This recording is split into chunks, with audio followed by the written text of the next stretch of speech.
الحمدللہ رب العالمین الصلاۃ والسلام علی رسولہ الامین وآلہ واصحابہ اجمعین والعاقبۃ للمتقین۔ قابل احترام خواتین و حضرات، السلام علیکم ورحمۃ اللہ وبرکاتہ۔ اعوذ باللہ من الشیطان الرجیم، بسم اللہ الرحمن الرحیم۔ وقرن فی بیوتکن ولا تبرجن تبرج الجاہلیۃ الاولی وقمن الصلاۃ وآتینا الزکاۃ وأطعنا اللہ رسولہ صدق اللہ مولانا العظیم۔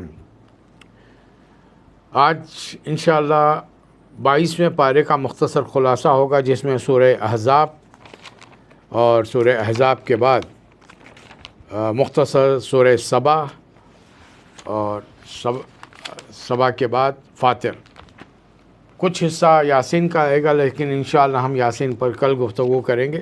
تو آج ان 3 سوروں پر بات ہوگی، احزاب، سبا اور فاطر پر۔ ان میں سے احزاب آپ جانتے ہیں مدنی سورہ ہے، جبکہ وہ 2 سورے سبا اور فاطر دونوں مکی سورے ہیں۔ یہ ایک عجیب و غریب کامبینیشن ہے اللہ کی طرف سے، مکی مدنی یہ تمام چیزیں پورے قرآن کے اندر ہیں، اور اللہ چاہتا ہے کہ اس کو بار بار پڑھے، اس لیے اس کا نام قرآن رکھا گیا، بار بار پڑھے جانے والی چیز، کہ جس دور میں تم ہو اس دور کے حالات کی مناسبت سے اپنی قوم کو ترقی دیتے ہوئے علمی اور دنیاوی معلومات اور دنیاوی اشیاء کی کھوج، تجسس، ان کے تجربات کرتے ہوئے جب قرآن کا مطالعہ کرو گے تو اللہ تعالیٰ اپنی کائنات میں موجود اشیاء کے راز تم پر کھولے گا۔ لیکن یہ ہمارا المیہ ہے امت مسلمہ کا کہ انہوں نے گزشتہ 500 سال پر سے قرآن مجید پر تدبر، غور و فکر کرنا چھوڑ دیا۔ چلیے، جو بھی صورتحال آج ہے، اپنے اعمال کا نتیجہ ہم بھگت رہے ہیں، جیسے کہ رسول اللہ صلی اللہ علیہ وسلم نے ہم کو، اپنی امتیوں کو، دنیا والوں کے ساتھ خبردار کر دیا گیا تھا۔ آپ نے خبردار فرمایا تھا کہ کما تکونون کذالک یعمر علیکم، جیسے تم لوگ ہوگے ویسے ہی اللہ تعالیٰ تم پر حکمران مسلط کرے گا، جو تمہاری عزت آبرو کے، تمہارے مالوں کے، ہر چیز کے تمہارے بدترین دشمن بن جائے۔ دیکھ لیجئے۔ چلیے، سورہ احزاب کا مطالعہ چل رہا ہے۔ اس میں اللہ تعالیٰ نبی صلی اللہ علیہ وسلم کی ازواج مطہرات سے مخاطب ہے، یا نساء نبی۔ تو ایک آیت جو گزر چکی ہے، آیت نمبر 30، آج انہی سے گفتگو کا آغاز ہو رہا ہے کہ اے نبی کی بیویو، تم عام عورتوں کی طرح نہیں ہو، تم اللہ سے ڈرنے والی ہو تو دبی زبان سے گفتگو نہ کرو، اس لیے کہ دل کی خرابی کا مبتلا کوئی شخص لالچ میں پڑ جائے گا، اس لیے وَقُلْنَا قَوْلًا مَعْرُوفًا۔ اصل قرآن مجید کا جو انداز ہے وہ انسانی فطرت کے بہت قریب ہے۔ ہم کسی غیر آدمی کو ڈانٹنا چاہتے ہیں، تو کسی غیر کے بچے کو، تو ہم اپنے آدمی کو یا اپنے بچے کی طرف مخاطب ہو کے کہتے ہیں کہ تم اگر ایسا کرو گے تو یہ سزا ملے گی۔ یعنی ہم جب اپنوں کے ساتھ یہ رویہ کریں تو غیروں کے ساتھ معاملہ کیا ہوگا؟ تو یہاں اللہ تعالیٰ کا وہی انداز ہے۔ نبی صلی اللہ علیہ وسلم کی ازواج مطہرات سے مخاطب ہے، لیکن اصل خطاب ساری دنیا کی خواتین ہیں۔ ان کو تا قیام قیامت یہ حکم دیا جا رہا ہے، لوچدار انداز میں، میٹھے لہجے میں کسی غیر محرم سے گفتگو نہ کی جائے۔ ہر وہ شخص جس سے تمہارا نکاح ہو سکتا ہے اس سے ایسی گفتگو نہ کی جائے۔ تھوڑا سا ہلکے سے لہجے میں تھوڑی سختی ہونی چاہیے جب کسی کی بات کا جواب دے رہے ہوں، ورنہ لوچدار، نرم اور میٹھے لہجے میں گفتگو ہوگی، وہ شخص پھر مخاطب ہوگا اور پھر شیطان آ کر بگاڑ ڈالے گا۔ ایک اور حکم کہ گھروں میں ٹک کر بیٹھی رہو۔ آج اچھے اچھے دیندار گھرانوں کی خواتین، خاص طور پہ ہم گلف میں جب سے آئے ہیں دیکھ رہے ہیں، کچھ نہیں تو اپنے شوہروں کو مجبور کرتی ہیں کہ بھئی شاپنگ کے نام پر ہمیں کچھ لے کے ہم ساتھ چلیں گے، ہم لیں گے۔ کیا ضروری ہے باہر گھر سے نکلنا؟ کیا ضروری ہے جبکہ اللہ کا حکم ہے وقرنا فی بیوتکن، اپنے گھروں میں وقار سے بیٹھی رہو۔ عورت جتنا پردے میں رہے گی اس کی عصمت محفوظ رہے گی، اس کے شوہر کے دل میں اس کی اہمیت اور عزت زیادہ بڑھ جائے گی۔ لیکن آج کل کی خواتین کم سے کم لباس میں یا انتہائی چست لباس میں، حد یہ ہے کہ برقع پوش خواتین بھی انتہائی رنگ برنگی چیزیں، اوپر سے دنیا بھر کا کام کرا ہوا ایسا برقع پہن رہی ہیں کہ نہ دیکھنے والا بھی پلٹ کر دیکھے۔ یہاں احتیاط کی ضرورت ہے اور جتنا ہو سکے احتیاط کرنی چاہیے۔ اللہ تعالیٰ نے یہاں مسلمان مردوں اور عورتوں کی خوبیاں گنائی ہیں کہ وہ اللہ کے فرما بردار ہوتے ہیں، ایمان والے ہوتے ہیں، اللہ کے حکم کی پابندی کرتے ہیں، سچ بات کرنے والے ہوتے ہیں، صبر کرنے والے ہوتے ہیں، اللہ کے آگے جھکنے، عبادت کرنے والے، صدقہ خیرات کرنے والے، روزہ رکھنے والے، اپنی شرمگاہوں کی حفاظت کرنے والے، اللہ کو کثرت سے یاد کر کے کرنے والے ہیں، اور اللہ نے ان کے لیے مغفرت اور بڑا اجر رکھا ہے۔ پھر یہاں پر وہ آیت آئی ہے جب حضرت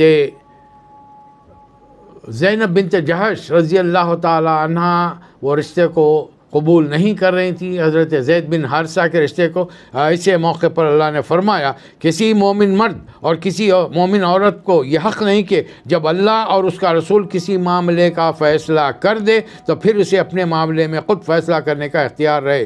جو کوئی اللہ اس کے رسول کی نافرمانی کرے گا وہ سری گمراہی میں پڑ گیا۔ یہ آیت کے نزول کے ساتھ ہی حضرت زینب خاموش ہو گئی اور ان کا نکاح ہو گیا۔ لیکن کچھ ہی عرصے میں یہ پتہ چل گیا کہ حضرت زینب رضی اللہ تعالی عنہ اپنے شوہر حضرت زید بن حارثہ کو وہ مقام و مرتبہ نہیں دے سکیں، وہ عزت و تکریم تعظیم نہیں کر سکیں، اور وہ بار بار رسول اللہ صلی اللہ علیہ وسلم سے آ کر کہہ رہے تھے، وہ کیا کہہ رہے تھے؟ قرآن نوٹ کر رہا ہے یہاں پہ، وہ استقول للذی انعم اللہ علیہ وانعمت علیہ امسک علیک زوجک واتق اللہ۔ اے نبی صلی اللہ علیہ وسلم وہ وقت یاد کیجئے جب آپ اس شخص سے کہہ رہے تھے، اس شخص سے جس پر اللہ نے اور آپ نے احسان کیا تھا کہ اپنی بیوی کو نہ چھوڑو، اللہ سے ڈرو۔ اب دیکھیں یہاں معمولی رسول اللہ صلی اللہ علیہ وسلم کی حیثیت کوئی عام سماج میں ایک منہ بولے باپ کی نہیں ہے، بلکہ وقت کے رسول کی بھی ہے۔ اب اگر آپ کی زبان سے یہ نکل جائے گا کہ اللہ سے ڈرو تو حضرت زید ہیبت کھا جائیں گے اور وہ نہیں چھوڑیں گے، جبکہ اللہ نہیں چاہ رہا یہاں پہ۔ واتق اللہ، اے نبی صلی اللہ علیہ وسلم اللہ کا تقوی اختیار کیجئے۔ وہ تخفی فی نفسک ما اللہ مبدیہ وتخشی الناس۔ اصل آج کے مسلمان رسول اللہ علیہ وسلم کی شان میں اتنا غلو کرنا چاہتے ہیں کہ وہ تو اللہ تعالیٰ کو بھی اجازت نہیں دیتے کہ وہ ہمارے نبی کے ساتھ ذرا سختی سے بات کرے۔ یہاں پہ یہ الفاظ کسی بھی ترجمے کو جو آپ کے گھر میں رکھا ہوا ہے اٹھا لیجئے اور اس ترجمے کو پڑھ لیجئے، آپ کو پتہ چل جائے گا آیت نمبر 37 میں اللہ تعالیٰ نے کیا بات فرمائی ہے۔ اللہ فرما رہا ہے آپ وہ بات چھپائے ہوئے تھے جسے اللہ کھولنا چاہتا تھا، آپ لوگوں سے ڈر رہے تھے، حالانکہ اللہ اس بات واللہ احق ان تخشاہ، اللہ اس بات کا زیادہ حقدار ہے کہ آپ اس سے ڈریں۔ فلما قضا زید منہا وطرا، اور جب زید نے اپنی حاجت پوری کر لی تو وزوجناکا، اور پھر انہوں نے ان کو چھوڑ دیا، حضرت زینب کو حضرت زید نے چھوڑ دیا، اور عدت کا جو وقت تھا، مہلت تھی، وہ گزر گئی، تو ہم نے کیا زوجنا کہا، ہم نے اس خاتون کا نکاح آپ سے کر دیا۔ کیوں یہ نکاح منہ بولے بیٹے کی بیوی سے نکاح کرنا رسول اللہ صلی اللہ علیہ وسلم کے لیے کیوں ضروری تھا؟ لِكَيْ لَا يَكُونَ عَلَى الْمُؤْمِنِينَ حَرَجٌ، تاکہ مومنوں پر ان کے منہ بولے بیٹوں کی بیویوں سے نکاح کرنے میں کوئی تنگی نہ رہے، جبکہ وہ اپنی حاجت پوری کر چکے ہوں۔ اِذَا قَضَوْا مِنْهُنَّ وَطْرًا وَكَانَ أَمْرُ اللَّهِ مَفْعُولًا، اور یہ اللہ کا حکم تھا جس پر عمل تو یقیناً ہونا ہی تھا۔ اب بتائیے آپ، اگر یہ کام حضرت نبی کریم صلی اللہ علیہ وسلم کے حکم سے حضرت صدیق کر لیتے، ان کا کوئی منہ بولا بیٹا ہوتا اس کی بیوی سے نکاح کر لیتے، امتی کبھی یہ کام نہیں کرتے۔ بھائی ایک صحابی کا قول، یہ صدیق کا قول ہے، صدیق کا عمل ہے، وہ ان کا ہے۔ یہاں اللہ تعالیٰ نے یہ عمل نبی کریم صلی اللہ علیہ وسلم سے کر کے بتایا تھا کہ ایمان والوں پر، اور آج کے دور میں ہم دیکھ رہے ہیں کہ بے شمار لوگ بچوں کو اڈاپٹ کرتے ہیں، گود لیتے ہیں، لے پالک بنا لیتے ہیں، حالانکہ یہ بچے جس دن بالغ ہو جائے، اللہ یہ کہ ہماری جس شخص نے انہیں گود لیا ہے وہ اس کی بیوی نے اسے دودھ پلایا تو وہ گھر میں وہ فریلی آ جا سکتا ہے۔ اگر صرف 8-10 سال کے بچے کو گود لیا، یقین مانیے وہ جس دن بالغ ہوگا اس گھر کی خاتون، اس گھر کی بیٹیاں اس سے پردہ کریں گی، اس لیے کہ زبانی رشتے اللہ کے ہاں کوئی اہمیت نہیں رکھتے، چاہے وہ کوئی بنا لے۔ رشتے وہی اہمیت کے ہیں جو اللہ تعالیٰ نے قرآن مجید میں لکھ دیے ہیں۔ اس لیے رسول اللہ صلی اللہ علیہ وسلم نے حضرت زید کو اپنا منہ بولا بیٹا بنایا، کعبۃ اللہ کے پاس جا کر یہ بات سرداران قریش کے سامنے کہی، لیکن اللہ نے ایک آیت کے ذریعے وہ تمام مسئلے کو 30 سال کے بعد میں بدل دیا، اور پورے لوگ 30-32 سال کے بعد میں حضرت زید، جن کو زید بن محمد کہہ کے پکارتے تھے، اثر نو زید بن حارثہ کہہ کے پکارنے لگے۔ اب اس کی وجہ نبی کے ذریعے کہ یہ کام کیوں کرایا گیا، اللہ بتا رہا ہے ما کان محمد ابا احد من رجالکم، اس وقت تمہارے مردوں میں کوئی ایسا نہیں ہے جو محمد صلی اللہ علیہ وسلم جس کے والد ہوں، یعنی ان کا کوئی بیٹا حیات نہیں ہے۔ 2 بیٹے ہوئے مکہ مکرمہ میں، دونوں کا بچپن ہی میں انتقال ہو گیا، اور یہ دونوں بیٹے حضرت خدیجہ رضی اللہ تعالی عنہا کے بطن سے دنیا میں تشریف لائے تھے، حضرت قاسم، حضرت عبداللہ یا طاہر۔ اس کے بعد میں نبی کریم صلی اللہ علیہ وسلم نے 10 اور نکاح کیے، لیکن کسی سے بھی نبی کریم صلی اللہ علیہ وسلم کو اولاد نہیں ہوئی۔ ان 10 نکاحوں میں 9 نکاح یا تو مطلقات سے تھیں یا بیواؤں سے تھیں، سوائے ایک حضرت عائشہ رضی اللہ تعالی عنہا کے جو کنواری تھی۔ البتہ ایک لونڈی تھی جو کلمہ پڑھی مسلمان ہو گئیں، حضرت ماریہ رضی اللہ تعالی عنہ، جن کو مصر کے بادشاہ نے تحفتاً بھیجا تھا، اعلیٰ خاندان کی تھی، مذہبی گھرانے کی تھی۔ راستے میں حضرت حاطب بن ابی بلتہ رضی اللہ تعالی عنہ نے ان پر تبلیغ کی، وہ اسلام قبول کی۔ نبی کریم صلی اللہ علیہ وسلم نے اس عیسائی خاتون کو جو اب اسلام قبول کر چکی تھی ایز اے کنیز کے اپنے ساتھ رکھا تھا۔ آج کے مسلمان بہت سارے نام نہاد مسلمان اس بات کو ماننے سے بھی انکار کرتے ہیں، ایسے کیسے ہو سکتا ہے کہ بغیر نکاح کے رسول اللہ صلی اللہ علیہ وسلم نے ازدواجی تعلقات کیسے رکھا؟ ارے اس زمانے کا رواج تھا بھائی، اس زمانے کا طریقہ تھا، اور وہ رواج آج بھی قائم ہے قرآن کی روشنی میں۔ اللہ آپ کو، آپ مجھے، ہم جو عام انسان ہیں، عام مسلمان ہیں، رسول اللہ صلی اللہ علیہ وسلم کے عام امتی ہیں، اگر میدان جنگ میں جائیں گے اور وہاں پر دشمن کو شکست ہوگی اور عورتیں قید ہو کر آئیں گی، اگر ہم اس دور کا، اس وقت کا سپہ سالار یا حکمران یہ فیصلہ کرے گا کہ ان خواتین کو فوجیوں میں بانٹ دو، آپ بھی تعلق رکھیے، میں بھی رکھ سکتا ہوں، یہ شرط ختم نہیں ہوئی ہے، یہ قیامت تک باقی رہے گی۔ تو اللہ تعالیٰ کیا اس کی نص بیان کر رہا ہے کہ محمد صلی اللہ علیہ وسلم نے اپنے منہ بولے بیٹے کی بیوی سے نکاح کیا، جبکہ عربوں میں منہ بولا بیٹا حقیقی بیٹے کی طرح سمجھا جاتا تھا۔ اللہ اس رسم کو توڑنا چاہتا ہے، اور اس کی وجہ فرما رہا ہے کہ نبی سے یہ کام کرانے کی وجہ کیا تھی؟ وَلَٰكِن محمد صلی اللہ علیہ وسلم کون ہے؟ مردوں میں تمہارے میں سے کسی کے باپ نہیں ہے، بلکہ وَلَٰكِن رسول اللہ وہ خاتم النبیین، نہ صرف اللہ کے رسول ہیں، وہ نبیوں کے سلسلے کی آخری کڑی ہیں۔ اب اس میں مین میخ نکالنے والوں میں جن میں 2 رسول اللہ صلی اللہ علیہ وسلم کے غلام، جن دونوں کا نام بھی، ایک کا احمد پرویز تھا، ایک کا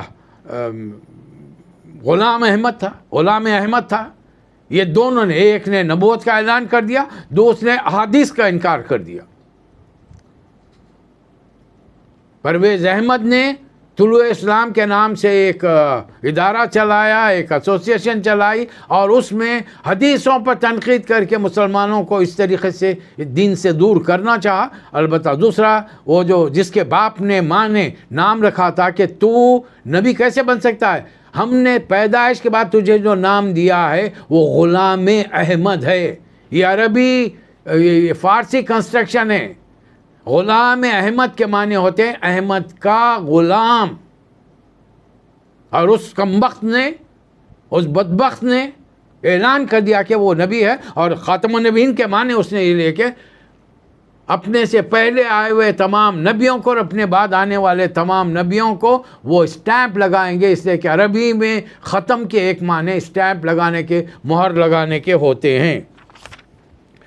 اے نبی صلی اللہ علیہ وسلم، ہم نے آپ کو دنیا میں بھیجا ہے، یا ایھا النبی انا ارسلناک شاہدا و مبشرا و نذیرا و داعیا الی اللہ باذنہ سراجا منیرا۔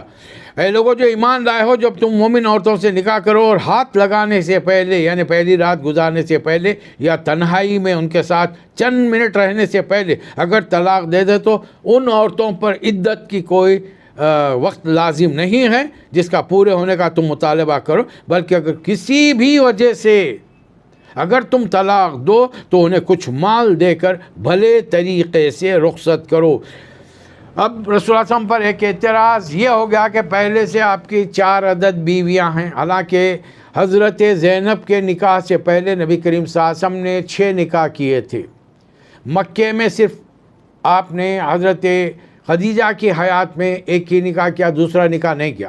حضرت خدیجہ کے بعد میں آپ نے بیک وقت 2 نکاح کیے، ایک حضرت سودا سے، ایک حضرت عائشہ سے، لیکن حضرت عائشہ کی رخصتی عمل میں نہیں آئی۔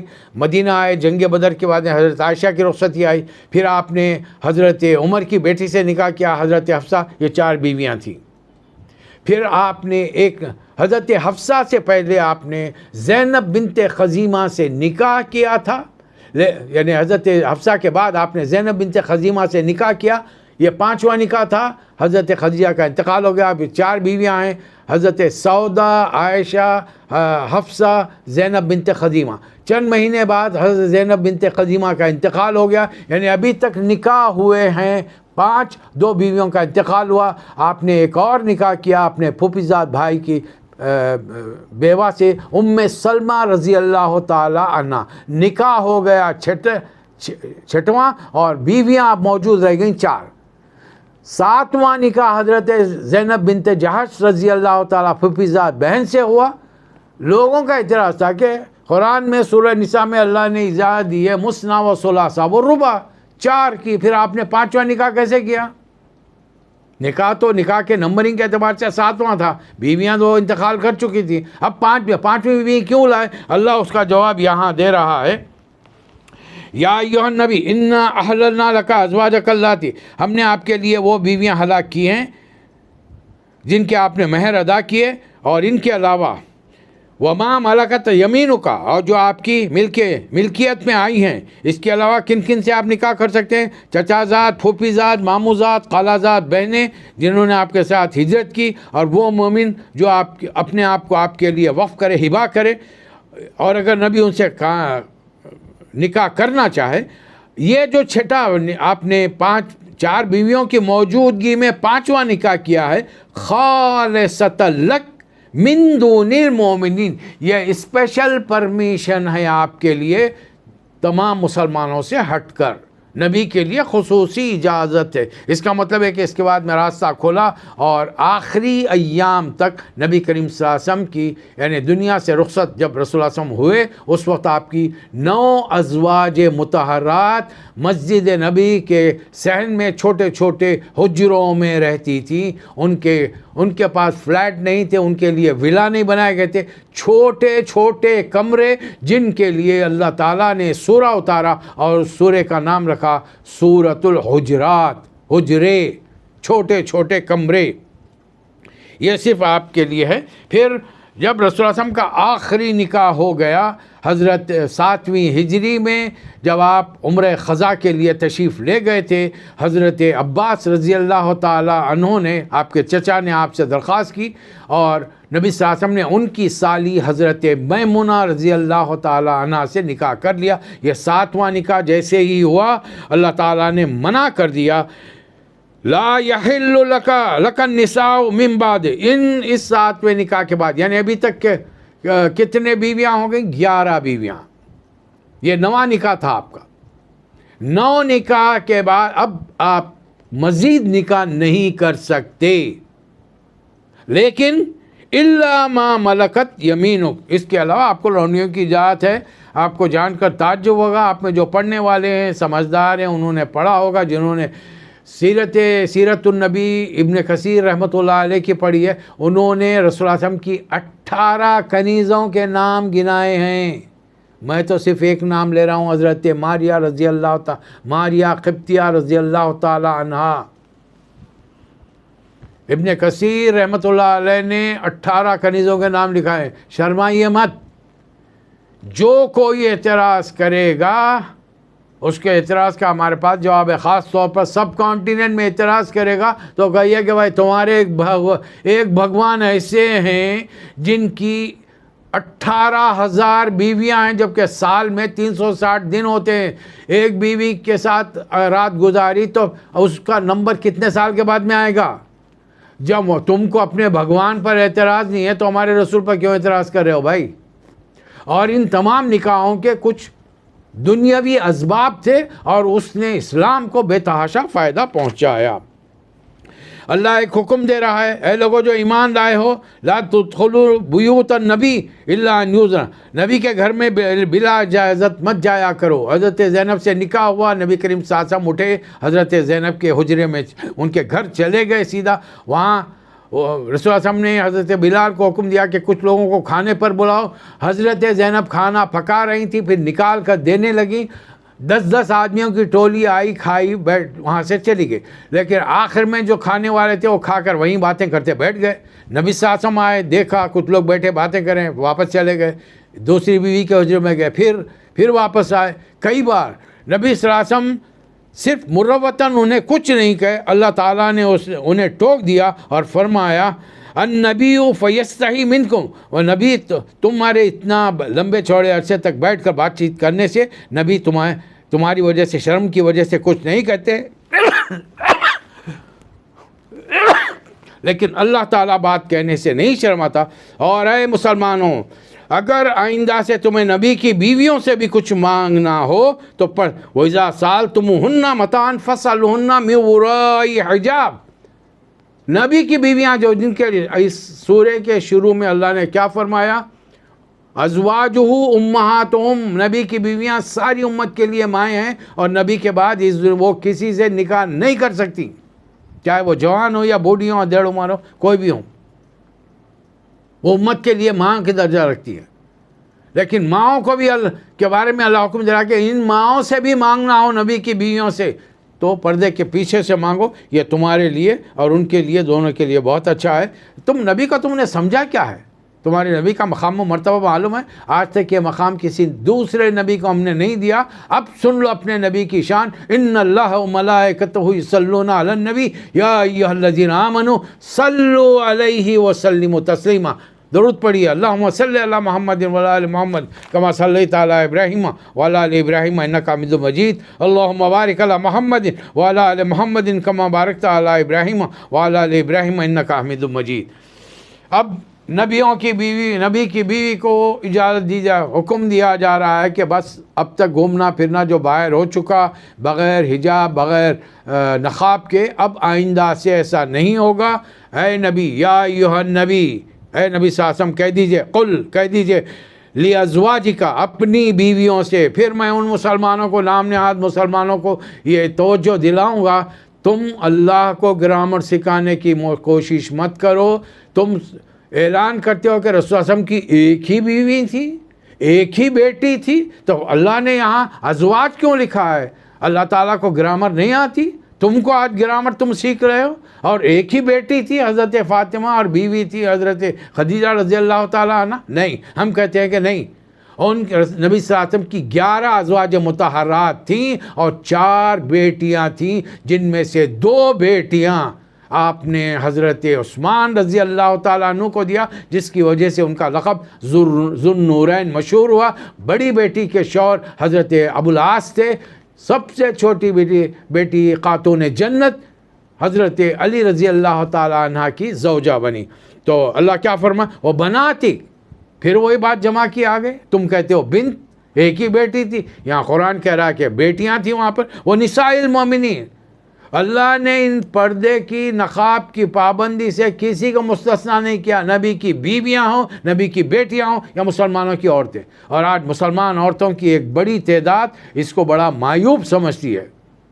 سر پہ دوپٹہ لینا معیوب سمجھتی ہے. کان کھول کر سن لیں اچھی طریقے سے. آپ سننے والوں کا مجھے یقین ہے یہ گوشے پردے اور ستر کی پابندی کی قائل ہیں، لیکن آپ صرف اللہ کے فرما بردار بن کے نہیں رہیں، اللہ کے فرمان کو آگے بڑھانے والیاں بھی بن جائیں.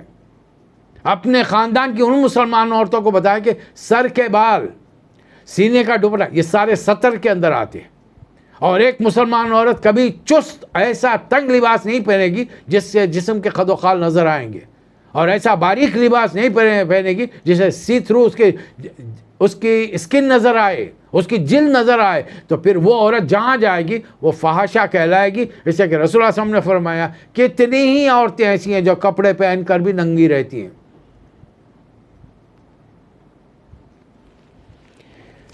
پھر اللہ تعالیٰ نے فرمایا کہ جو لوگ مسلمانوں میں فحش کو عام کرنا چاہتے ہیں وہ لوگ احتیاط کریں، ورنہ ہم مسلمانوں کو ان کے مقابلے میں کھڑا کریں گے. اور یہ لوگ افواہیں پھیلانے کا کام کرتے ہیں، ان پر لعنت کی بوچھار ہوگی. اور پھر اے نبی صلی اللہ علیہ وسلم، یہ لوگ آپ سے قیامت کی گھڑی کے بارے میں پوچھتے ہیں تو کہہ دیجئے کہ انما علمها عند اللہ، اس کا علم تو صرف اللہ کے پاس ہے. پھر آخری آیت میں اللہ نے فرمایا کہ ہم نے زمین و آسمانوں کی امانت پہاڑوں ہر مخلوقات کے سامنے پیش کی، تو ہر مخلوق فابینا یحملنا واشفقنا منہا، ہر کوئی ڈر گیا، بڑی سے بڑی مخلوق. شیطان بھی، اس وقت اس کا نام ابلیس تھا، جنوں میں سے تھا. ابلیس تو بعد میں نام پڑا جب اسے سجدہ نہیں کیا، اللہ نے اس کو مردود قرار دیا. ہر کوئی پیچھے ہٹ گیا. اب بعد میں الزام کیا اللہ بھی کو پر اپنی بات کو کیوں کر کے پلٹ رہا ہے کہ بما اغویتنی، تو نے مجھے ورغلا، تو نے مجھے بہکایا.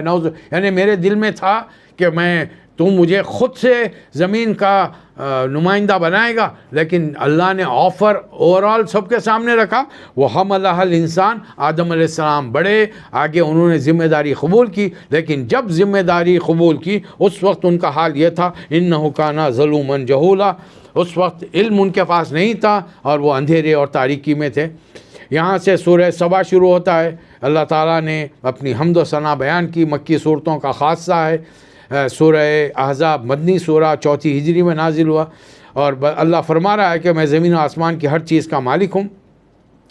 وہ لوگ پوچھتے ہیں کہ قیامت کب آئے گی، تو قسم کھا کر کہیے قل بلا وربی لتاتینکم، اللہ کی قسم، میرے رب کی قسم، وہ ضرور آ کر رہے گی. اور اس کا علم صرف عالم الغیب کے پاس ہے. یہ منکرین کہتے ہیں کہ آنے والے نئے لوگوں کو ہم تمہیں ایک صاحب کے بارے میں بتائیں. وہ کہتے ہیں کہ جب ہم مر جائیں گے اور زمین کے حشرات الارض کیڑے ہمارا جسم کھا لیں گے، ہماری ہڈیاں سڑ گل جائیں گی، اس کا پاؤڈر بن جائے گا، ہوا میں اڑ جائے گا، ہم دوبارہ زندہ کیے جائیں گے. پتہ نہیں یہ صاحب اللہ کے نام سے جھوٹ بول رہے ہیں یا ان پر جن بھوت کا سایہ ہو گیا ہے. اصل بات یہ ہے کہ نبی صلی اللہ علیہ وسلم یہ لوگ آخرت کے قائل نہیں ہیں. ہم نے اچانک پیغمبر کا ذکر چھڑا. ہم نے داؤد کو اپنے ساتھ بڑا فضل عطا کیا تھا، زبور عطا کی، جس کی بنیاد پر وہ جب اللہ کی حمد و ثنا کرتے تو ایسا معلوم ہوتا کہ پورے کائنات اللہ کی حمد و ثنا کے ساتھ جھوم رہی ہے. پھر اللہ نے انہیں لوہا نرم کرنے کا طریقہ بتایا تاکہ جنگی لباس تیار کریں. پھر ان کے بیٹے سلیمان کے لیے ہم نے ہوا کو مسخر کیا. وہ 1 مہینے کا راستہ ان کے پانی کے جہاز 1 دن میں طے کرتے تھے. شام میں چلتے صبح پہنچ جاتے. پھر وہ 1 مہینے کے راستے میں جب واپس آتے صبح چلتے شام تک پہنچ جاتے. اور جنوں کو ان کے تابع کیا جو ان کے لیے اونچی اونچی عمارتیں من محاریب و تماثیل و جفان، بڑے بڑے حوض، تصویریں، لگن اور اپنی جگہ سے نہ ہٹنے والی بڑی بھاری دیگیں یہ تیار کرتے. لیکن لوگ کم مانتے ہیں. آخر کار جب وہ ہیکل سلیمانی، روایات کے مطابق ہیکل سلیمانی تعمیر کر رہے تھے، گلاس، شیشہ، کانچ ان حضرت سلیمان علیہ السلام کے دور کی چیز ہے. انہوں نے اپنے لیے گلاس کا ایک روم بنایا، ایک کمرہ بنایا، اس میں کھڑے رہ کر وہ ہیکل سلیمانی کی تعمیر دیکھ رہے تھے. جب اور اس کام کو اس بلڈنگ کو بنانے کے لیے سرکش جنوں کو زنجیروں میں جکڑ کر بڑے بڑے بھاری پتھر ان سے اٹھوائے جا رہے تھے. اور یہاں پر دیکھتے دیکھتے اس کانچ کے گلاس کے روم میں حضرت سلیمان علیہ السلام کا انتقال ہو گیا. اور لکڑی کو دیمک چاٹنا شروع کر دی، اور لکڑی اس وقت کمزور ہوئی جب جنہوں نے عمارت کی آخری اینٹ، آخری پتھر لگایا، سلیمان علیہ السلام کی لکڑی ٹوٹ گئی اور وہ گر کر زمین پر آئے۔ آیت نمبر 14 میں اللہ فرما رہا ہے فَلَمَّا قَضَيْنَا عَلَيْهِ الْمَوْتَ، جب ہم نے سلیمان پر موت کا فیصلہ نافذ کر دیا، تمام نبی کا انتقال ہوا۔ لیکن رسول اللہ علیہ وسلم کی امتیوں کا ایک گروہ ہے کہ رسول اللہ علیہ وسلم کا انتقال ہوا بولنے پر ناراض ہو جاتے ہیں، یہ کہنے والے پر گستاخ نبی کے فتوے لگاتے ہیں۔ وہ آج بھی حیات النبی کے ماننے کے اپنے دعوے کا اظہار کرتے رہتے ہیں۔ وہ اللہ کے تعلیمات کا انکار، جس میں اللہ نے صاف فرمایا اِنَّكَ مَيِّتٌ إِنَّهُمْ مَيِّتُونَ۔ اِنَّكَ، قرآن کے جب اِنَّكَ کے الفاظ ہیں تو وہ کا کس کے لیے ہے؟ وہ رسول اللہ علیہ وسلم کے لیے ہے۔ اِنَّا أَعْطَيْنَاكَ الْكَوْثَرَ، کس کے؟ اِنَّا أَعْطَيْنَاكَ کس کے لیے ہے؟ رسول اللہ علیہ وسلم کے لیے ہے، لیکن لوگ ماننا نہیں چاہتے۔ آخر کار وہ گھن نے، وہ دیمک نے اس لکڑی کو چاٹ لیا، اس لاٹھی کو جسے وہ ٹیک لگائے کھڑے تھے۔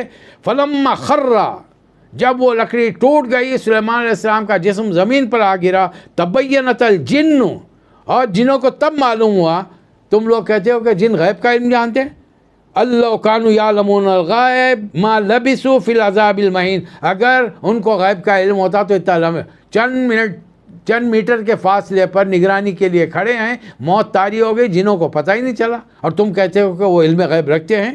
تم کو عقل، آج کے مسلمان سمجھتے ہیں کہ بہت سارے باباؤں کے پاس جو ٹھگنے کے لیے مسلمانوں کے ساتھ یہ بہروپیہ ڈھونگ رچاتے ہیں، اب تو آن لائن بابا بھی شروع ہو گئے، اللہ رحم کرے۔ ان سے ہم کو کوئی شکایت نہیں ہے۔ یاد رکھیے یہ جملہ اپنے گانٹ سے باندھ لیجئے، جس وقت تک اس دنیا میں بیوقوف موجود ہیں، عقل مندوں کا، شاطر لوگوں کا، چالاک لوگوں کا پیٹ بھرتا رہے گا۔ وہ الو بناتے رہیں گے، بیوقوف بناتے رہیں گے، ہمارے لوگ بیوقوف بنتے رہیں گے۔ اب یہاں اللہ فرما رہا ہے، ایک مثال دے کر، مکے کے اس دور میں اللہ مثال دے رہا ہے، اے مکے والو، دیکھو تمہارے قریب کا علاقہ ہے، سبا کا علاقہ، یمن کے علاقے میں بڑا شاندار علاقہ تھا۔ اگر اس زمانے میں ایروپلین ہوتے اور اس کا کوئی ایریل ویو لیا جاتا تو پورا ملک دو باغوں کی شکل میں نظر آتا۔ یہاں دیکھیے الفاظ دیکھیے قرآن کے، لَقَدْ كَانَ لِسَبْعٍ فِي مَسْكَنِهِمْ آیَةٌ، سبا کے لوگوں کے ان کے مسکن میں ایک بڑی نشانی موجود تھی۔ ایریل ویو کیا ہے؟ جنتان عن یمین و شمال، وہ ملک دو باغوں کی شکل میں نظر آ رہا تھا، اور اللہ نے حکم دیا تھا کلوا من رزق ربکم، یہ رزق تمہارے رب کا دیا ہوا، تمہارے ہاتھوں کی محنت نہیں ہے۔ کیا تم سمجھتے ہو کہ زمین کو کھود کر نرم کرو گے، فصل ڈالو گے، بیج ڈالو گے، کھاد ڈالو گے تو فصل آ جائے گی؟ فصل اللہ کے حکم سے آتی ہے، اس کا شکر ادا کرو۔ تمہارا معدہ اسے قبول کرتا ہے، اس کا شکر ادا کرو۔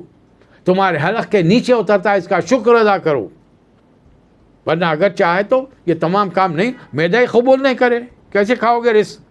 ہضم کھا تو لو گے، نکالو گے کیسے پھر؟ ہاضمہ ہی نہیں ہوا تب تمہارے معدے کا کیا حال ہوگا؟ مسلسل غذا جمع رہنے کی وجہ سے تمہاری حالت بگڑ جائے گی وہاں پر۔ اور وشکر اللہ کا شکر ادا کرو۔ بلدتن طیبتن، زمین بہترین ہے، پاک ہے، اور رب غفور، اور تمہارا رب تم پر بڑا مہربان ہے، مغفرت فرمانے والا ہے۔ لیکن وہاں کے لوگوں نے اللہ رسول کی تعلیمات سے منہ موڑا، روح گردانی کی۔ اللہ یہ ملک میں سال کے 12 مہینے اور مہینے کے 30 دن پانی وافر مقدار میں اس لیے اویلیبل تھا کہ ملک ایک ڈھلان کی شکل میں تھا، اور اوپری حصے پر انہوں نے بارش کا پانی روکنے کے لیے بہت بڑا ڈیم بنایا تھا۔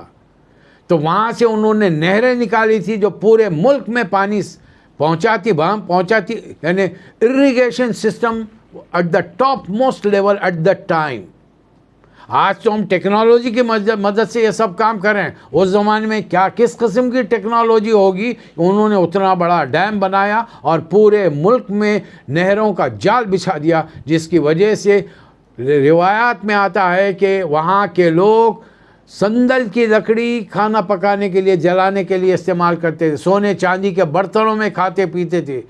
وہ جب پکوان ہوتا تھا تو ان کے ساحل کے قریب سے جو جہاز پانی کے جہاز گزرتے تھے اس کی خوشبوؤں سے بے چین ہو کر آنا چاہتے، لیکن اللہ نے اس علاقے میں ایسے نوکدار سمندر کے اندر چھپی ہوئی چٹانیں بنائی تھیں، ہر کسی کے جہاز ٹوٹ جاتے تھے، کوئی ساحل تک پہنچنے نہیں پاتا تھا. البتہ یہاں کے رہنے والے ان تمام راستوں سے، بحری راستوں سے واقف تھے، اور وہ بند ٹوٹ گیا اور اللہ نے پورے ملک کا وہ جو باغ کہلاتا تھا اس کی جگہ پر کڑوے کسیلے پھل جھاؤ کے درخت اور تھوڑی سی بیریاں تھی. یہ تھا ان کے کفر کا بدلہ جو ہم نے انہیں دیا. ہم نے ان کے لیے سفر کے دوران میں تھوڑے تھوڑے فاصلے پر بستیاں بنائیں، لیکن انہوں نے کیا کہا؟ اللہ کی طرف سے سہولتیں ملتی ہیں تو انسان ناشکرہ بن کر کیا کہتا ہے؟ ربنا باعث بین اسفارنا، یا اللہ ہمارے سفر کی مسافتیں، ڈیسٹینیشن کو لانگ کر دے. یعنی اپنے لیے مشکلات انہوں نے خود مانگی. اے نبی صلی اللہ علیہ وسلم، قیامت کے اللہ کہہ رہا ہے تم سے، آپ کہہ رہا ہے ان دنیا والوں سے کہیے، خلد الذین زعمتم من دون اللہ، اللہ کو چھوڑ کر تم اپنے معبودوں کو پکارو جن کو تم اللہ کے برابر سمجھتے ہو. وہ زمین و آسمان میں ذرہ برابر کسی چیز کے مالک نہیں ہیں، نہ وہ تمہاری شفاعت کرتے، ولا تنفع الشفاعۃ عندہ، نہ ان کی شفاعت قیامت کے دن تمہارے کام آئے گی. ان سے سوال کیجئے، تم نے 360 بت بٹھا رکھے ہیں، اور اے سب کانٹیننٹ کے مسلمانوں، تم نے انڈیا، پاکستان، بنگلہ دیش میں تم نے اپنے اپنے آستانے بنا رکھے ہیں. اللہ پوچھ رہا ہے رزق کون دیتا ہے تم کو؟ قل من یرزقکم من السماوات والارض. اس زمانے کے مشرک کہتے تھے قل اللہ دیتا ہے. پھر تم کس غلط فہمی میں مبتلا ہو؟ مجھے بتاؤ تو صحیح وہ کون ہستیاں ہیں جنہیں تم نے اللہ کے ساتھ شریک لگا رکھا ہے، حالانکہ اللہ تو بس ایک ہے اور وہ زبردست ہے. ہم نے تمام دنیا والوں کے لیے نبی صلی اللہ علیہ وسلم وما ارسلناک الا کافۃ للناس بشیرا ونذیرا، لیکن یہ کافر کہتے ہیں کہ ہم اس قرآن کو نہیں مانیں گے، نہ دوسری کسی کتاب کو مانیں گے. اے نبی صلی اللہ علیہ وسلم چھوڑ دیجیے ان کو ان کے حال پر. وہ جب قیامت کے دن اللہ کے دربار میں کھڑے ہوں گے، ایک دوسرے پر الزام دھریں گے اور ایک دوسرے کو برا بھلا کہیں گے، بلیمنگ گیم کھیلیں گے. اپنے بڑے دینی پیشواؤں سے، دنیاوی رہنماؤں سے کہیں گے اگر تم لوگ نہ ہوتے تو ہم جنت میں جاتے تھے. تو وہ بڑے لوگ جواب دیں گے کیا ہم نے تم کو روکا تھا ڈنڈے کے زور پر؟ تمہارے دل میں تیڑ تھی، ہم نے پکارا، تم ہماری بات پر لبیک کہہ کے چلے آئے. اے نبی صلی اللہ علیہ وسلم، ہم نے ہر بستی میں خبردار کرنے والا بھیجا ہے، لیکن بستی کے کھاتے پیتے لوگوں نے ہمیشہ اس کا انکار کیا، اور آج پیٹ بھرے مسلمانوں نے نبی صلی اللہ علیہ وسلم کی تعلیمات سے منہ موڑا ہے، اور ان کو دیکھ کر عوام کی بڑی تعداد مسجدوں کو آباد کرنے کے بجائے درگاہوں کو آباد کیے ہوئے. اللہ ہی ہم پر رحم فرمائے. لوگوں کو جب ہماری آیات صاف سنائی دے جاتی ہیں تو کہتے ہیں کہ یہ شخص تم کو تمہارے خداؤں سے برگزیدہ کرنا چاہتا ہے، وہ عبادت سے روکنا چاہتا ہے جو تمہارے باپ دادا کرتے تھے. آج ہمارے پاس بھی یہی بات ہے. اے نبی صلی اللہ علیہ وسلم، ان تمام لوگوں سے، اپنے امتیوں سے خاص طور پہ کہیے، انما اعظکم بواحد، میں تمہیں واعظ کرتا ہوں. قل، آپ کہیے محمد صلی اللہ علیہ وسلم، میں تمہیں واعظ کرتا ہوں کہ اکیلے، وتقوموا للہ مثنی فرادی، اکیلے، دو دو، چار چار، گروپ سرکلز بناؤ، گروپ بناؤ، اسٹڈی گروپ بناؤ. ثم تتفکروا، اور فکر کرو. ہمارا حال یہ کہ دنیا میں گھٹیا چیز خریدنا ہو تو ہم 4 آدمیوں سے مشورہ کریں. دین کے معاملے میں ہم کوئی کسی سے بات چیت کرنا نہیں چاہتے. یہ مختصر خلاصہ سورہ سبا کا تھا. اس کے بعد میں سورہ فاطر ہے. 3 چیزوں کے بارے میں ایک چیز، اس کے معنی تھوڑا جان لیجیے تو آپ کو قرآن مجید سمجھنے میں اور اللہ کی شان سمجھنے میں بڑی آسانی. بدی، بے دال یہ عین، بدی. سمیع جیسے لکھتے ہیں نا، سین یہ میم عین، سین میم یہ عین، سمیع. اسی طریقے سے بدی، بدی یعنی کوئی چیز نہیں تھی، اللہ نے کن فرمایا، وہ چیز وجود میں آ گئی. فرام نان ایگزسٹینس تو سم تھنگ کمس ان ایگزسٹینس، یہ ہے بدی. نمبر 2، اللہ تعالیٰ نے خلق کیا، خالق ہے وہ.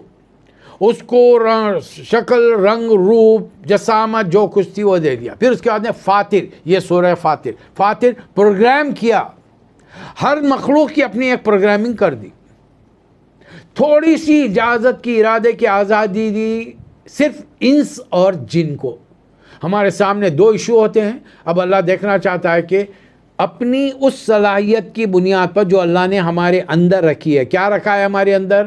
فَأَلْهَمَهَا فُجُورَهَا وَتَقْوَاهَا.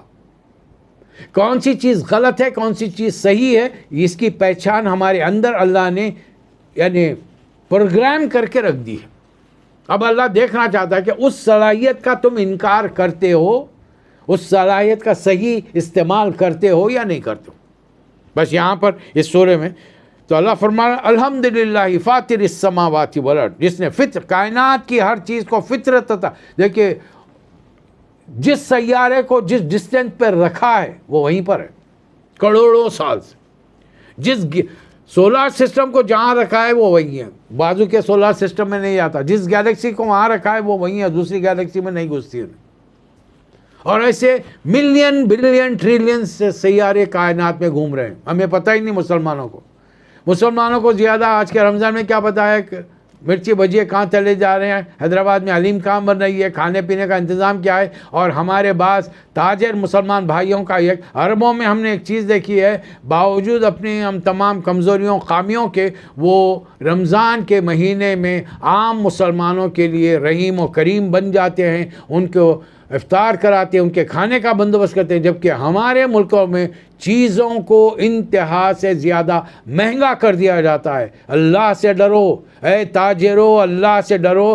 یہ زبردستی کے مال میں تمہارے لیے کوئی برکت نہیں ہے. یہ تمہارے بچوں کے علاج میں، فضول خرچیوں میں کام آئے گا. اور اللہ تعالیٰ قیامت کے دن پکڑ کر کے پوچھے گا تم نے روزداروں کے لیے اشیاء مہنگی کر کے ان کو تکلیف پہنچائی، آج اس کی سزا، اس کی پنشمنٹ آج بھگتو تم. اور اللہ وہ ہے جو زمین آسمان کا بنانے والا ہے، فرشتوں کو پیغام رسان مقرر کرنے والا ہے. فرشتے جن میں بعض کے 2 پر ہیں، بعض کے 3، بعض کے 4. جبرائیل علیہ السلام کے 600 پر تھے.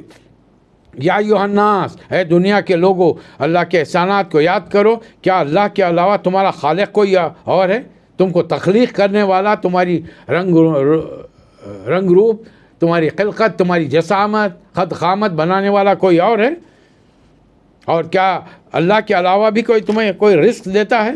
اور جان لو، لوگوں کا خیال یہ کہ کسی بڑے آدمی کے ساتھ بازو کھڑے رہ کے فوٹو کھنچا لے تو ان کی عزت بڑھ جاتی ہے. نہیں، اللہ فرما رہا ہے من کان یرید العزت فللہ العزت جميعا. اللہ کی کتاب سے جڑ جاؤ، اللہ کے رسول سے جڑ جاؤ، قرآن سے جڑ جاؤ، دین اسلام سے جڑ جاؤ، اللہ تعالیٰ تمہیں دنیا میں عزت دلائے گا. اللہ تعالیٰ جب کسی کو عزت دینے کا فیصلہ کرتا ہے تو فرماتا، جبرائیل کو بلا کے فرماتا ہے جبرائیل اعلان عام کرو کہ اللہ اس شخص سے محبت کرتا ہے. جبرائیل آسمانوں کے فرشتوں کو حکم دیتے ہیں کہ اللہ اس سے محبت کرتا ہے، تم بھی کرو. آسمان دنیا کے فرشتے دنیا کی مخلوقات میں اعلان کرتے ہیں کہ اے دنیا کی مخلوقات، اللہ اس شخص، اس ہستی سے محبت کرتا ہے، تم بھی محبت کرو. اب وہ آدمی کی چاہت خود بخود بڑھ جاتی ہے. اس سے یہ مطلب مت لیجئے کہ آج ہمارے بعض نام نہاد دیندار جو خالی سوشل میڈیا پہ کئی لاکھ اپنے فالوورز اور لائکس بتاتے ہیں، یہ اللہ کی طرف سے نہیں ہے، یہ کسی اور کی جانب سے ہے. اور ان کو اپنا ٹول بنا کر اسلام کا سافٹ امیج پیش کرنے کے لیے ان کو آمدنیوں کا ذریعہ بنایا گیا ہے. ان کے اکاؤنٹوں میں آمدنیاں ہوتی ہیں. ان کے پاسپورٹ کبھی اٹھا کے دیکھیے، باہر یورپ کے تمام ملکوں کے ویزے لگے ہوئے، ان پر کوئی روک ٹوک نہیں. ایسے کیسے مسلمان ہیں بھائی؟ ہم تو کہہ رہے ہیں کہ جہاں تم اس خالص اسلام کا نام لوگے وہاں مخالفت شروع ہو جائے گی. اب اگر کسی کی مخالفت نہیں ہوتی تو اس کا مطلب یہ ہے کہ وہ خالص اسلام پیش نہیں کر رہا ہے. آج قادیانیوں کا مین آفس کہاں پر ہے؟ تل ابیب میں ہے. اسرائیل میں ان کا مین آفس ہے. ان کا دوسرا آفس UK میں ہے، بکنگم پیلس کے قریب میں ہے وہاں پر. اور ایسے اب بتائیے وہ تمام مسلمان جن کے اصل جو گڑھ ہیں وہ یورپ کے اندر ہیں، تو یورپ ان کو ٹھنڈے پیٹوں برداشت کیسے کر رہا ہے بھائی؟ اس لیے برداشت کر رہا ہے کہ وہ کسی نہ کسی موقع پر وہ اسلام کو ایسا موڑ دیتے ہیں، ایسا ٹویسٹ دیتے ہیں کہ جو ان کی غیروں کی مرضی کے مطابق وہ چیزیں ہو جاتی ہیں، اور اصل اسلام پہ چلنے والے مسلمان ہکا بکا رہ جاتے ہیں۔ خود ہمارے ہندوستان کے اندر دیکھ لیجئے، وہ مسلمان لیڈروں پر نظر رکھیے جو وقت پڑنے پر چولا بدل لیتے ہیں اور اپنے آپ کو میر صادق اور میر جعفر کے خاندان سے ثابت کرتے ہیں، حالانکہ جسمانی اعتبار سے نہیں ہوں گے لیکن روحانی اعتبار سے ان کا رشتہ جا کر میر صادق میر جعفر سے مل جاتا ہے۔ اے مسلمانوں، ہوش کے ناخن لو، صرف لائک دیکھ کر، فالوئنگ دیکھ کر اس طریقے سے اگر تم ان کی لوگوں کو دین کے نام پہ فالو کرنا شروع کرو گے، خود نہیں پڑھو گے، تو پھر جان لو قیامت میں وہ تمہاری مدد کرنے نہیں آئیں گے۔ ابھی جو سورہ سبا میں ہم نے پڑھا کہ جا کر کچھ مسلمان اللہ سے شکایت کریں گے، یہ ہمارے جو بڑے ہیں دنیاوی لیڈر، دنیا کے دینداری کے لیڈر، ان لوگوں نے ورغلایا، تو وہ کیا پلٹا کے جواب دیں گے؟ وہ جواب دیں گے کہ نہیں، تمہارے دل میں تیڑ تھی، ہم نے تو صرف بلایا تھا، تمہارے گھروں سے ہاتھ پکڑ کے نہیں لائے تھے، ہم نے تمہیں پکارا، تم لپک کے چلے آئے، اسے کہ تمہارے اپنے دلوں میں اس میں تیڑ تھی۔ اللہ تعالیٰ نے رات دن کو مسخر کیا ہے، چاند سورج کو تمہارے، وسخر لکم شمس والقمر کل یجری لاجل مسمى۔ 1450 سال پہلے، جب کہ سائنس ٹیکنالوجی کا کوئی وجود نہیں تھا، کوئی ریسرچ نہیں ہوئی تھی، اس وقت قرآن نے کہہ دیا تھا کہ کائنات کا ذرہ ذرہ فضا میں، ہوا میں گھوم رہا ہے، اور گزشتہ 150-200 سال پہلے تک، 200 سال پہلے تک عیسائی دنیا یہ سمجھتی تھی کہ زمین ٹھہری ہوئی ہے، سورج چکر لگا رہا ہے۔ جب ان کے سائنسدان گیلیلیو نے یہ اعلان کیا دوربین بنا کر کہ سورج ٹھہرا ہوا ہے اور زمین چکر لگا رہی، انہوں نے اس کو پھانسی دے دی۔ ہمارے ملک کے اپنے آج نام نہاد لوگ، اپنے دین پر جمے ہوئے کہنے والے، اور اپنے گائے کو مقدس ماتا ماننے والے، ان کا عقیدہ گزشتہ 50-60 سال پہلے، سائنس کی ترقی سے پہلے تک یہ تھا کہ دھرتی ماتا، گو ماتا کے سینگ پہ ٹھہری ہوئی ہے، وہ کھڑے کھڑے تھک جاتی ہیں تو جھرجھری لیتی ہیں، زمین اس سینگ سے نکل کر اس سینگ پر آ گئی تو بھوکم آتا ہے، زلزلہ آتا ہے۔ آج وہ اعلان کر رہے ہیں کہ ہم نے منگل پر اپنا سیٹلائٹ بھیج دیا ہے، ہم نے چاند پر اپنا سیٹلائٹ بھیج دیا ہے، تو چاند سے جو تصویریں آ رہی ہیں، پھر ماتا جی کیوں نظر نہیں آئی تمہاری؟ یہ سوال کون کرے گا؟ سوال کرنے والے کو تو اس کے پیچھے دنیا بھر کی ایجنسیاں لگا دی جائیں گی۔ یہ ہے تمہارا رب، اس کو چھوڑ کر تم جسے پکار رہے ہو وہ تو مکھی کا ایک پر بھی نہیں بنا سکتے، نہ اس کے مالک ہیں۔ ان تدعوہم لا یسمعوا دعاءکم، تم انہیں پکارو وہ تمہاری آواز کو نہیں سن سکتے، وہ ان سمے اگر سن لے مستجابوا لکم، وہ تمہیں جواب نہیں دے سکتے۔ اس سے کہ جواب کون دے گا؟ اللہ دے گا، وہ حی و قیوم ہے، سمیع ہے، علیم ہے، وہ ہر بات کا جواب دے گا۔ اور تم جن کو آج پکار رہے ہو قیامت کے دن، وہ یوم القیامت یکفرون بشرککم، وہ صاف کہیں گے اللہ ہم تو دنیا سے تو نے بلا لیا، ہم تو آ گئے تھے، ہماری خبروں کے ساتھ، ہماری مورتیوں کے ساتھ بنا کر یہ کیا کر رہے تھے، ہمیں نہیں معلوم۔ اے دنیا کے لوگوں، یا ایھا الناس انتم الفقراء الی اللہ، تم اللہ کے پاس، تم سارے کے سارے فقیر ہو، اللہ غنی ہے ہر چیز سے۔ اگر اللہ چاہے تمہاری خلقت کو ہٹا کر دوسری نئی مخلوق لے آئے۔ اے نبی صلی اللہ علیہ وسلم، آپ زبردستی کسی کو نہیں سنا سکتے، آپ سمجھ رہے ہیں کہ یہ انسان ہیں، یہ تو مردے ہیں، قبروں کے بجائے یہ زمین پر چلتے پھرتے نظر آ رہے ہیں۔ آپ کیا ہیں؟ ان انت الا نذیر، آپ صرف خبردار کرنے والے ہیں۔ کیا آپ دیکھتے نہیں؟ اے لوگوں کیا دیکھتے نہیں؟ اللہ آسمان سے پانی برساتا ہے، ایک ہی پانی ہے، پھل طرح طرح کے ہیں زمین میں، اناج غلے طرح طرح کے، مزے طرح طرح کے۔ جو لوگ اللہ کی کتاب کی تلاوت کرتے ہیں، نماز قائم کرتے ہیں، جو کو رزق دیا ہے کھلے چھپے خرچ کرتے ہیں، وہ ایسی تجارت کر رہے ہیں جس میں کوئی خسارہ کبھی بھی ان کے لیے نہیں ہوگا۔ کہہ دیجئے دنیا والوں سے، تم خدا کو چھوڑ کر جن کو پکار رہے ہو، ذرا ہم کو بتاؤ، ارونی ماذا خلقوا من الارض، اس زمین پر ان بتوں میں سے، ان بزرگوں میں سے کس نے کیا بنایا ہے، نام لے کر بتاؤ کون سی چیز ان کی تخلیق کی ہے۔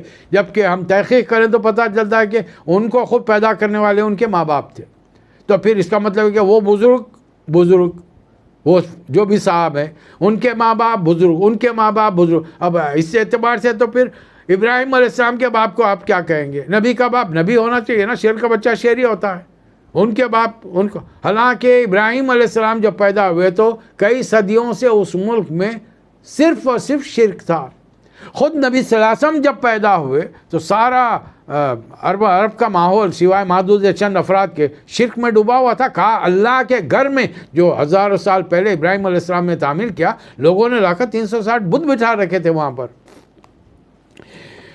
یہ سورہ اس وقت نازل ہوا جب مکے کے لوگوں کو یاد دلا رہا ہے، اے مکے کے لوگوں یاد ہے تمہیں، تم جب سفر کر کے جاتے اور اہل کتاب لوگوں سے ملتے، یہودیوں اور عیسائیوں سے، اور ان کے طرز زندگی کو دیکھتے، تم قسم کیا کھاتے تھے؟ وَاقْسَمُوا بِاللَّهِ جَهْدَ أَيْمَانِهِمْ، وہ کڑی قسمیں کھا کر کہتے تھے کہ لَئِن جَاءَهُمْ نَذِيرٌ، اگر ہمارے پاس بھی ان کی طرح موسیٰ اور عیسیٰ علیہ السلام کی طرح کوئی خبردار کرنے والا آیا ہوتا تو ہم کیا ہوتے؟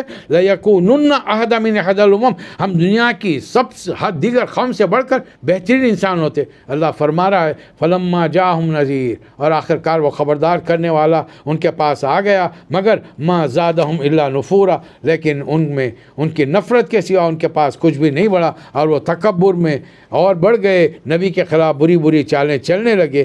کیا یہ لوگ اس بات کا انتظار کریں کہ پچھلی قوموں کے ساتھ اللہ تعالیٰ نے جو سلوک کیا تھا وہی سلوک اللہ تعالیٰ ان کے ساتھ کرے اور ان کو عذاب میں مبتلا کر دے؟ تو یہ آج ہم یہاں پر پہنچ رہے ہیں، یعنی یوں سمجھے کہ 22واں پارہ ہمارا مکمل ہو رہا ہے، اور 22واں پارہ انشاءاللہ کل 22ویں پارے میں کچھ حصہ یاسین کا بھی آ گیا ہے، لیکن میں چاہتا ہوں کہ میں یاسین کے بارے میں تھوڑا سا تفصیل سے آپ سے گفتگو کروں، تاکہ یہ میں نے جو سیرت کی تقاریر شروع کی تھیں، الحمدللہ آپ لوگوں کی اللہ کی مہربانیوں اور رحمتوں کے سبب، آپ لوگوں کی دعاؤں کے سبب اور آپ لوگوں کے سننے کے وجہ سے کتابی شکل میں دونوں جلدیں پاکستان سے چھپ چکی ہیں، مکی دور مدنی دور، البتہ ہندوستان میں حیدرآباد سے صرف مکی دور چھپی ہے۔ رمضان کے بعد انشاءاللہ توقع ہے کہ دوسری جلد بھی آ جائے گی۔ میں نے سورہ یاسین کو 90 نمبر پر، مکے میں نے 90 سورے لیے ہیں، اور ایک سورے کی میں نے دلیل دی ہے کہ یہ سورہ مکے میں لیا گیا تو کیوں، پہلے سال لیا گیا تو کیوں، دوسرے تیسرے چوتھے 13 سال میں 90 سورے لکھے ہیں، اور آخری سورہ یاسین میں نے اس وقت لیا جب نبی کریم صلی اللہ علیہ وسلم ہجرت کے لیے رات میں اپنے گھر سے نکلے، تو روایات مجھے ملی کہ آپ سورہ یاسین تلاوت فرما رہے تھے، اور اس سے پہلے کوئی روایت مجھے نہیں ملی کہ جس میں صحابہ اکرام نے یاسین کی تلاوت کی ہو، لہٰذا میں نے سورہ یاسین کو وہاں لیا ہے۔ چونکہ ہجرت کے مختصر کچھ باتیں میں رکھوں گا، تو اس لیے توقع ہے کہ اس سورہ پر کچھ مزید تفصیلی گفتگو ہوگی۔ اللہ تعالیٰ مجھے اور آپ کو توفیق عطا فرمائے۔ وآخر الدعوانا ان الحمد للہ رب العالمین۔